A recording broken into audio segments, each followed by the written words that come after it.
Baba, Ayaba, Ebayata.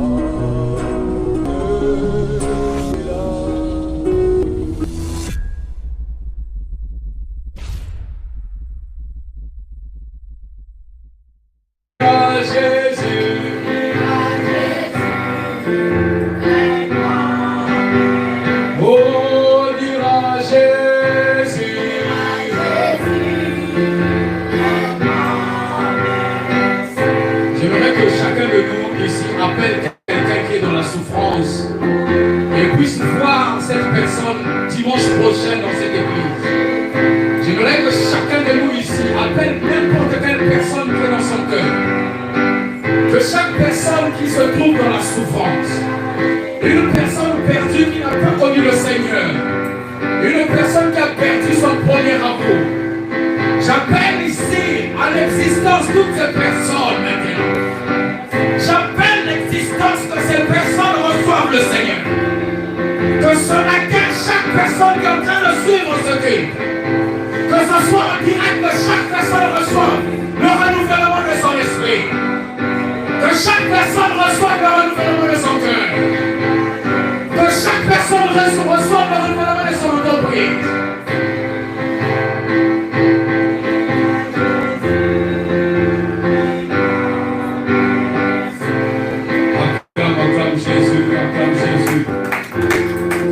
Assieds-toi dans la présence du Seigneur Saint-Esprit.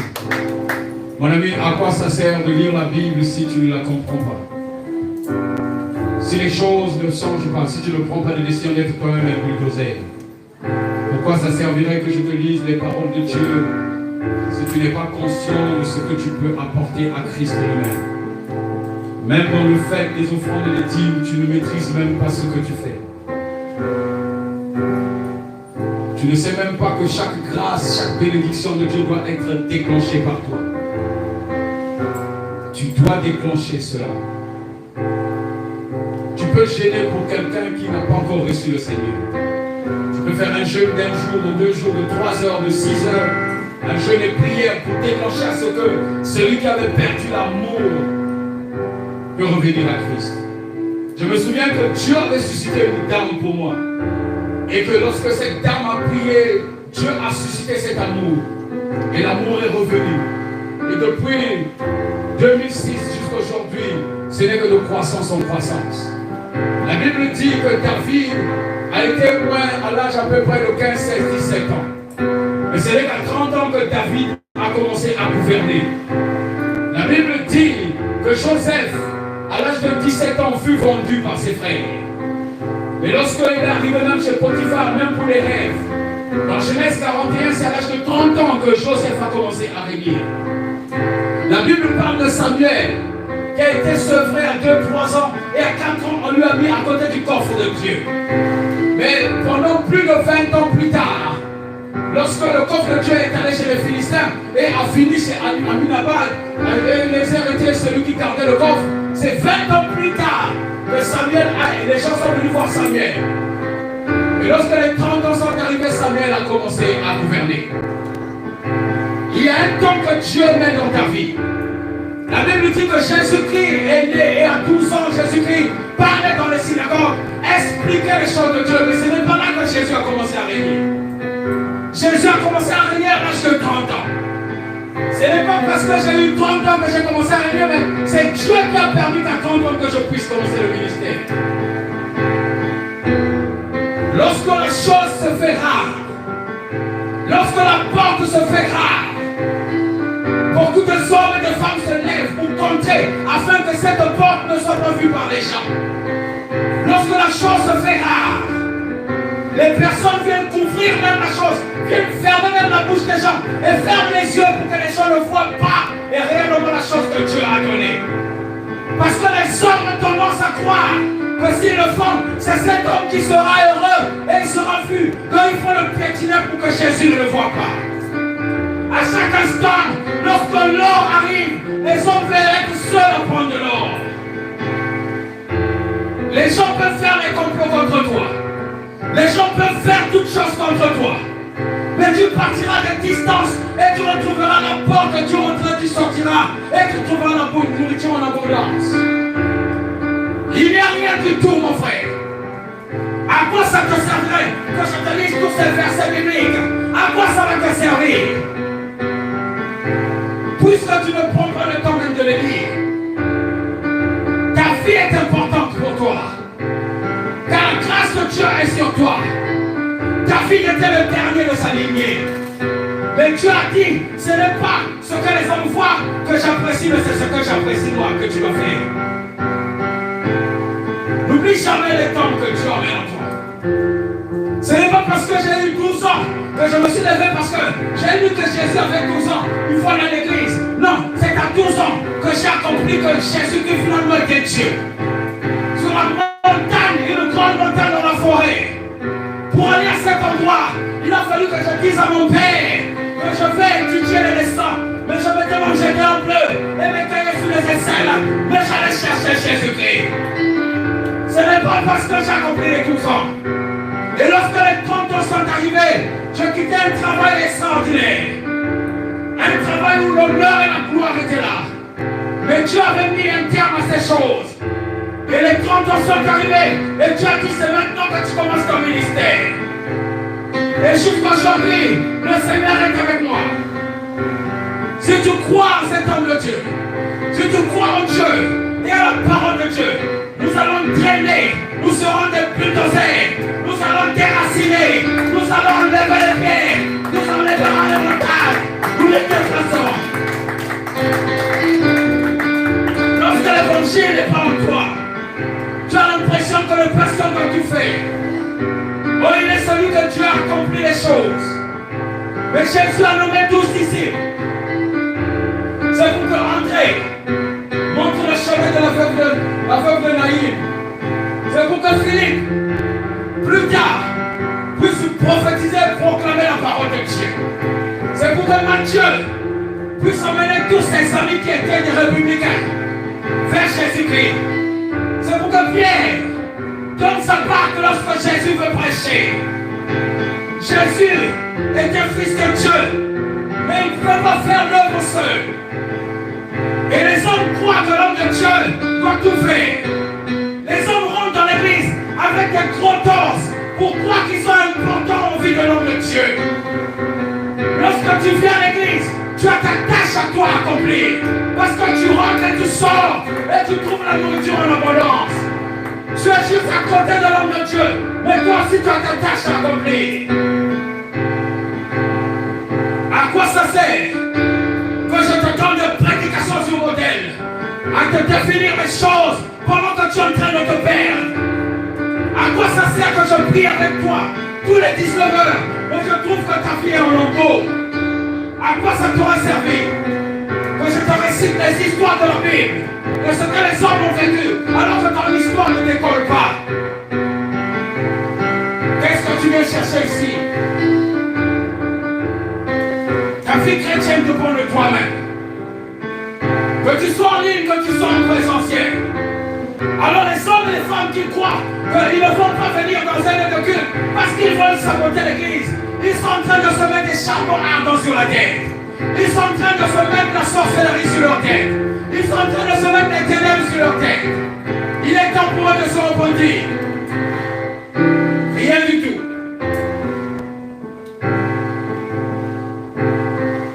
À quoi ça te sert? À quoi ça te sert? Les dimanches arrivent vite. Ça te sert à quoi? D'écrire des versets. On peut lire la Bible, de Genèse, Apocalypse. Un enfant de CM2, de CM1. Moi j'étais en CM2, en 6e. Je connaissais tous les Gédéons. Je connaissais tout le Nouveau Testament, des psaumes jusqu'au Nouveau Testament. Je réalisais psaume 92, 91. Je pouvais te le réciter parce que j'étais tellement intelligent à l'école. J'ai passé 18 ans de tout. J'ai connu des hauts et des bas, des échecs. Là où j'étais le plus intelligent de la classe, j'ai raté des examens. Mais je n'avais pas vraiment raté. Parce que comme j'étais avec quelqu'un qui devait aussi l'avoir, et comme il n'avait pas eu, on a dit que je suis aussi échoué. Quand je suis passé au collège, c'est finalement un ancien maître que je croise dans la rue qui dit, mais pourquoi tu es encore là? Je dis, mais tu avais eu ton examen. Ça, ce sont les manigances. J'ai eu une bourse de l'État congolais. Je suis arrivé par une bourse avec des flambeaux et des fanfares. Reçu dans une école. Mais quelques mois plus tard, quelques années plus tard, on est venu dire la bourse s'est arrêtée, il faut que tu rentres chez toi. Il fallait arrêter, ça veut dire que tu n'auras pas de diplôme. Tu vas rentrer chez toi après 2-3 ans, puisque dans ce domaine, il faut arriver jusqu'au bout de la chose. Il fallait rentrer dans un pays qui était en guerre. Comme si on vous emmenait dans l'abattoir. Il fallait faire des choix. J'ai commencé à fumer. J'ai commencé à boire. Je n'ai pas vu l'importance de Dieu dans ce moment-là. J'ai vécu dans le froid. Je dormais dans la rue. Qu'est-ce que Dieu n'a pas fait pour toi? Que veux-tu que Dieu fasse pour toi? Pourquoi tu sois clairement net devant Dieu? Tu dois déclencher tes grâces. Tu dois déclencher tes bénédictions. Tu es un homme solide sur la terre. Tu es rempli de la racine de Jésus-Christ. Tu es capable de déraciner des montagnes. Tu es capable. Tu as la capacité. Que ce soit dans le mariage, que ce soit dans le commerce. Tu as la capacité. Lorsque je suis reparti chez moi, parce qu'on m'avait attrapé finalement, je n'étais plus le même garçon que ma mère avait connu. Parce que j'ai vécu la rue, la souffrance, le froid. Mais en arrivant chez moi, j'étais comme quelqu'un qui était perdu. Comme quelqu'un qui avait perdu tout ce qu'il avait comme espoir. Je passais mes nuits dans les boîtes de nuit. Je passais mes nuits. J'avais des marques de cigarettes que je pouvais te fumer plusieurs paquets. Juste parce que je veux rester tranquille. Mais lorsque Dieu a agi dans la vie de quelqu'un, les choses anciennes sont passées. Qu'est-ce que tu veux que Dieu fasse pour toi? Nous ne pouvons pas être des marionnettes de la terre. Nous ne pouvons pas être au rythme du monde. Et quand le monde dit allez à gauche, on va à gauche. Quand le monde dit allez à droite, on va à droite. On n'honore pas Dieu dans ce que nous faisons. On n'honore pas Dieu. On veut notre propre passion. On veut faire les choses que nous faisons nous-mêmes. Dieu t'a appelé à fructifier tes paroles de Dieu. Que ça soit dans l'argent, que ça soit dans ce que tu ne peux pas être limité. Tu as une force intérieure que personne ne peut réduire. Tu as une force que personne ne peut enlever. Tu as une force que personne ne viendra arracher. Il n'y a que toi-même qui dois agir à l'intérieur de toi. Arrête ton enfant. Arrête de pleurer. Arrête de pleurnicher pour toutes choses. Arrête de te lamenter. Prends le courage.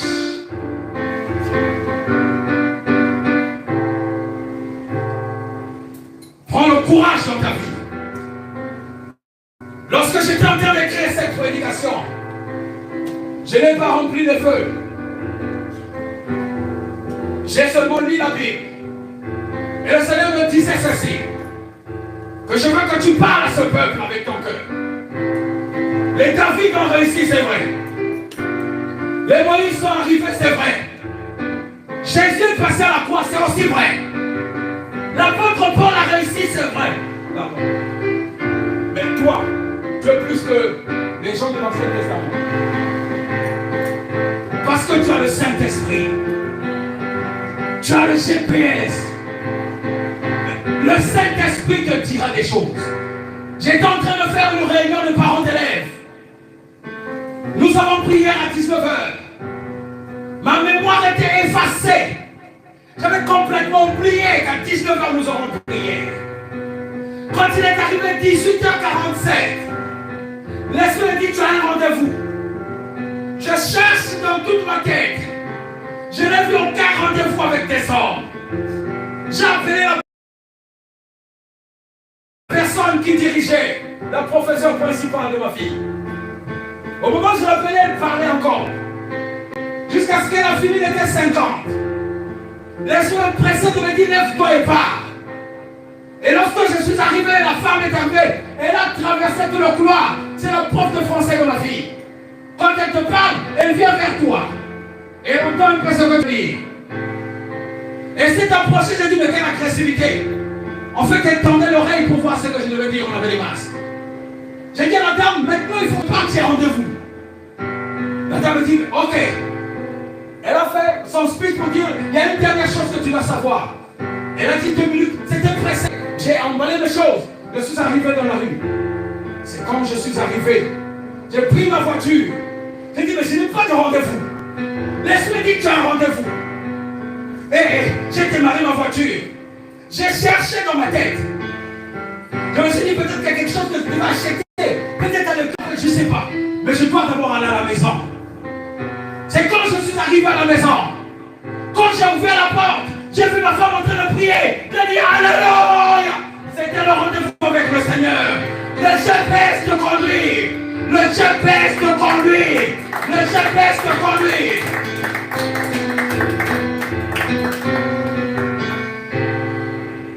Laisse-toi conduire. Ambroise, le Seigneur a dit c'est ici. Je veux que tu quittes cette ville qui t'ont banni. Les villes qui t'ont chassé. Installe-toi là où les gens vont te recevoir. Les hommes pensent que quand ils font des critiques de mes confrères qui ont des ministères qui ferment, ils ne font plus rien. Ils sont là à applaudir dans les salons. Alors que c'est des charbons ardents qui reçoivent, des charbons ardents. Vous savez qu'il y a des personnes qui viennent dans les églises juste pour chasser les autres, pour que l'église puisse se vider. Parce qu'ils sont en mission. Ce sont des acteurs du diable. Mais sache une chose, ce que Dieu m'a renseigné hier soir, il m'a dit, la racine, c'est moi Jésus-Christ. Le fondement, c'est Jésus-Christ. Quand tu es sur le fondement de Jésus-Christ, quel que soit ce que les hommes peuvent dire sur toi, oh, la parole ne pourra jamais partir de toi. La parole sera en abondance. La parole va germer. La parole va agir. Tu vas recevoir ce que tu veux. Je vois des entreprises parmi vous. Je vois des entrepreneurs parmi vous. Je vois des entrepreneurs parmi vous. Je vois beaucoup d'entrepreneurs. Je vois aussi des pasteurs. Je vois parmi vous, parmi tous ceux qui me connaissent, j'en vois des pasteurs, des évangélistes. Et je sais une chose, qu'un jour, si tu retiens ce culte, dans les années prochaines, je serai assis. C'est un des fils pasteurs qui m'appellera pour que je puisse prêcher là où il est. Alléluia. Ce sera la gloire de Dieu. Ce que Dieu a fait, il dit, non seulement David était guerrier, non seulement David est devenu roi, mais David était un joueur, un musicien. C'est le fait que David jouait la musique, que la démence du roi Saoul quittait Saoul. Vous savez que Saoul a demandé, lorsque David a remporté le prix contre Goliath, Saoul a demandé, c'est à qui ce fils? Alors qu'on lui avait déjà présenté que David sortait d'Isaïe. Les hommes ne vont pas vous reconnaître. Les gens vont dire, mais c'est qui? J'ai l'impression de l'avoir déjà vu quelque part. Alors qu'il est resté 3 ans avec toi. Il ne va pas reconnaître ce que tu seras demain. Il ne va pas reconnaître ce que tu feras. Parce que quand il va rentrer dans un pays, on va lui dire que si tu veux aller bien dans tel domaine, il faut aller voir tel monsieur. On va le faire asseoir dans un salon d'attente. Et lorsqu'il va rentrer, il va te saluer, il va se rendre compte qu'on dirait qu'il t'a déjà vu quelque part. Mais le fait que la gloire de Dieu est sur toi, ça t'a changé complètement. Il ne va même pas savoir qui tu es. C'est toi qui vas leur dire qui je suis. Lorsque Joseph, au Genèse 45, lorsque Joseph a été élevé au rang de gouverneur, de premier ministre, ses frères ne le reconnaissaient plus. Alléluia. Vous savez qu'un homme de 17 ans, même après 20 ans, tu vas le reconnaître. C'est quand un homme est un enfant de 5 ans, de 3 ans, qu'on ne le reconnaît pas. Mais les frères n'ont pas reconnu Joseph. Parce que la gloire de Dieu était avec lui. Vous savez que même quand Joseph est allé en prison, Joseph est arrivé chef de la prison. C'est lui qui décidait maintenant la prison. Joseph avait maintenant la capacité de transcender les anges. Vous savez que là où vous êtes, vous avez une capacité que vous n'avez pas encore exercée. Vous avez quelque chose que Dieu a mis en vous, qui va naître en vous et qui va germer. Quand vous allez l'exercer. Vous serez heureux là-dedans. Vous allez aider les gens. Vous allez les bénir. Vous allez les aider. Vous allez les bénir. Vous allez les aider. Vous allez les bénir. Vous allez les aider. Vous allez les bénir. Parce que vous vivrez dans l'abondance. C'est ce que la vie de l'homme actuel, les gens ne le savent pas. Il a fallu 13 ans à David pour que les gens le voient.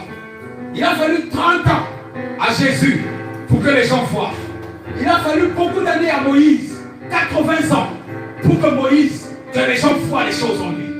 Il faut le temps de Dieu, le temps de te tailler, le temps de t'arranger, le temps de te mettre la parole, le temps de te mettre le pouvoir, pour que les gens voient, le temps de te laver, de t'éprouver, pour que tu brilles.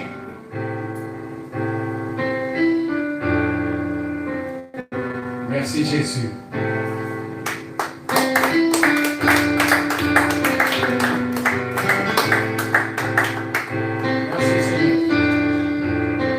Lorsque j'ai commencé la prédication, j'étais en train de me dire au fond de moi, mais Saint-Esprit, où est-ce que tu es? Parce que tu m'as dit que c'est toi qui vas parler.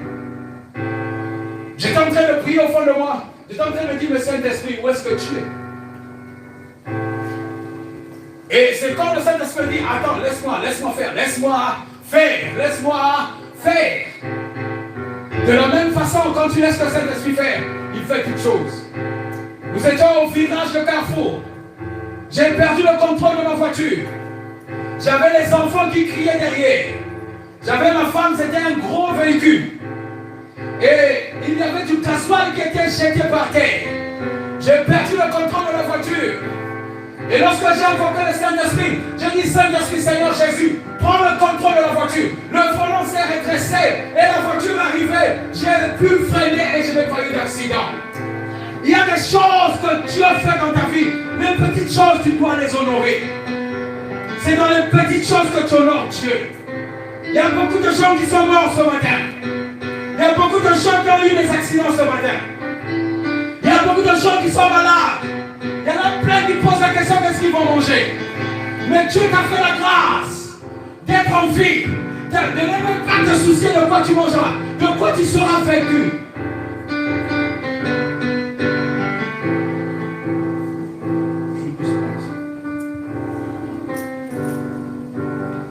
J'aimerais bénir quelqu'un encore ce matin. J'aimerais dire à quelqu'un que c'est bien de lire la Bible. Mais lorsque tu ne fais pas l'intérieur de ce que tu es, et que tu es jaloux de l'autre parce que tu penses qu'il te dépasse alors que tu es dans un autre domaine, et que tu ne manifestes pas la gloire dans le domaine dans lequel Dieu t'a mis, tu ne pourras jamais arriver. Tu vas toujours te morfondre, tu vas toujours pleurer, tu vas toujours te lamenter parce que tu n'as pas encore examiné ce que Dieu a mis en toi pour que tu puisses l'exercer sur la terre. Ne quitte jamais le champ de bataille sans avoir vu la porte là où tu vas partir. Parce que dans un champ de bataille, on peut tirer de tous les côtés. Ton propre camp peut tirer contre toi. Tu dois le savoir. Tu dois savoir que d'où vient la balle afin de te camoufler. Ne juge pas les gens aussi vite que ça. Ne va pas te mettre avec les personnes par rapport à ce que tu vois par la vue. Il y a des gens qui ont vu mes vidéos et ils sont venus à l'église. Ne sachant pas qu'est-ce qu'ils cherchaient. Lorsqu'ils n'ont pas eu ce qu'ils cherchaient, ils sont partis. Il y a des personnes qui voient des vidéos. Il y a des personnes qui voient des scènes. Qui sont trompées par le fait des images.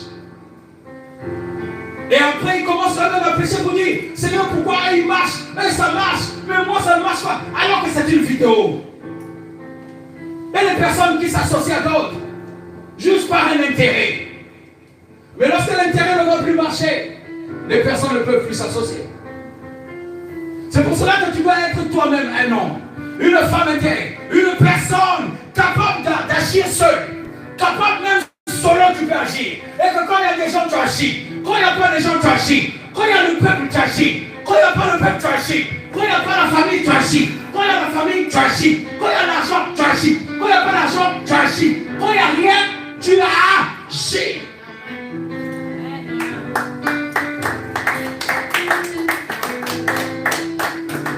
Mets-toi debout, mon frère, ma soeur.